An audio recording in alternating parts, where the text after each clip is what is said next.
Last mini వ్లాగ్‌కి ఇది continuation అనమాట. అందులో మీరు 'గెట్ రెడీ విత్ మీ' చూసే ఉంటారు గదా! శ్రావణ శుక్రవారం అని చెప్పాను. అయితే ఫ్లాగ్ హోస్టింగ్ అయిన తర్వాత ఫ్రెండ్ ఇంటికొచ్చాను. మేమంతా నైబర్స్ చాలా కలివిడిగా ఉంటాము. ప్రతి సెలబ్రేషన్‌లో అందరం పార్టిసిపేట్ చేస్తామనమాట. అలా ఇంకా శ్రావణ శుక్రవారం కదా!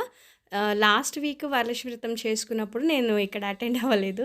సో, తను "నువ్వు కంపల్సరీగా ఇవాళ మా ఇంట్లో తాంబూలం తీసుకొని వెళ్ళాలని" చెప్పి ఇక్కడే ఆపేసింది.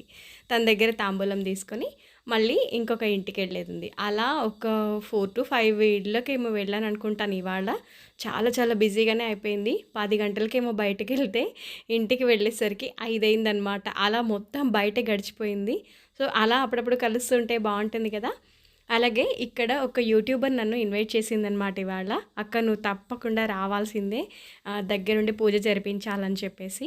సో, తననమాట. ఇంకా వాళ్ళ ఇంట్లో పూజ ఫస్ట్ స్టార్టింగ్ టు ఎండింగ్ వరకు అక్కడే ఉన్నాము. మంచిగా వ్రత కథ చదువుకున్నాము, విన్నాము.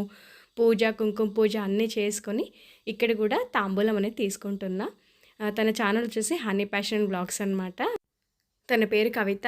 ఇంకా పూజ అంతా కంప్లీట్ అయిన తర్వాత లంచ్ చేసేంత వరకు వినలేదనమాట. అసలు ఎక్స్‌పెక్ట్ చేయలేదు. ఇంకా భోజనం అది అందరం చేసేసి తర్వాత మళ్ళీ వేరే ఇళ్ళకు తాంబూలంకి వెళ్ళాల్సిందుండింది. అంత సరౌండింగ్సే పెద్ద దూరం ఏం కాదు. కాకపోతే ఇన్వైట్ చేసినప్పుడు అందరి ఇళ్ళకు వెళ్తుంటాం కదా! సో, వీళ్ళింటికైతే నేను లాస్ట్ వీక్ వెళ్ళాల్సింది. సో, మిస్ అయ్యానని చెప్పేసి ఇవాళ. అలా అలా అందరి దగ్గరికి వెళ్ళి తాంబూలం తీసుకొనొచ్చాను. ఏది ఏమైనా శ్రావణ మాసం అంటే ఇలాగే ఉంటుంది కదా!